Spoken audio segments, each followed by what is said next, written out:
step quicker than the last. My feet tread down this beaten path, and I'll keep. The biggest misconception about abortion, definitely for me, has to be that being pro-choice is pro-woman. Nothing could be further from the truth. It is not pro-woman to tell a woman that she is not good enough, strong enough, smart enough to handle life when she has a child. And I may fall right back down, but your love lifts me back to some. When doctors told me not one, not two, but 3 times to have abortions with my children, it honestly feels like you don't have a doctor, you don't have an advocate. The doctor should be there to provide for 2 patients, the mother and child. Instead, society has got to a point where we no longer value life. We no longer value innocent children in the womb. And because of this, women are being taught that we should be selfish, that our life is more valuable than the lives of our children. And of course that's not true. As human beings, we advocate for equality for all, we advocate for non-discrimination, and yet here we are as a society discriminating against innocent babies in the womb solely because they have no voice for themselves.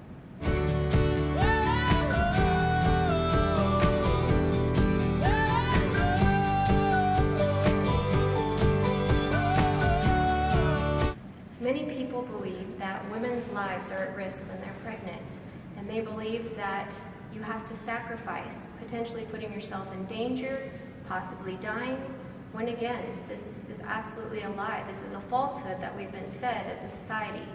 The reality is, if a mother's having a complication, an abortion is not a medical treatment. It does not cure preeclampsia. It does not cure any kind of illness, cancer, or otherwise. Women have the safest route of having a delivery. An abortion, it only puts her at further risk of infection, extreme blood loss, and so forth, because an abortion is not a quick procedure. It takes days, whereas a delivery, an emergency C-section, not only gives the baby a chance to live, but it's done usually in under an hour, at which point we can stabilize the mother, we can give her a blood transfusion if she needs, antibiotics, and fluids. An abortion does not give her those chances. It only increases the odds that she will die. So the reality is, medical doctors, they are not standing up for what's right. There are many pro-life doctors out there, OBGYNs, high-risk doctors, that say delivery is always the safest option.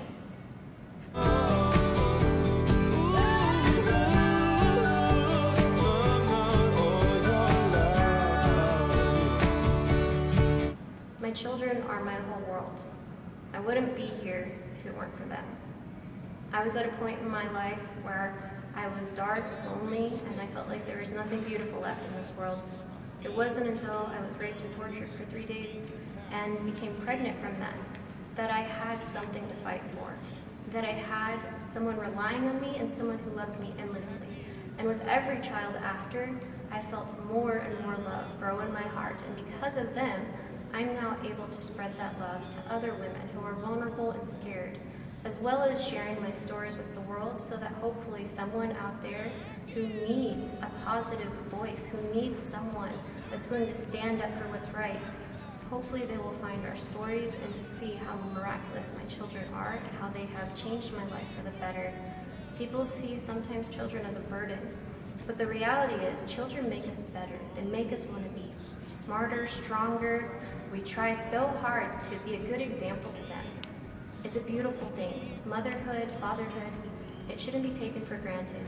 And as a society, we have to speak out against this. We have to speak out against promoting a culture of death and instead focus on a culture of life. I must keep pushing through.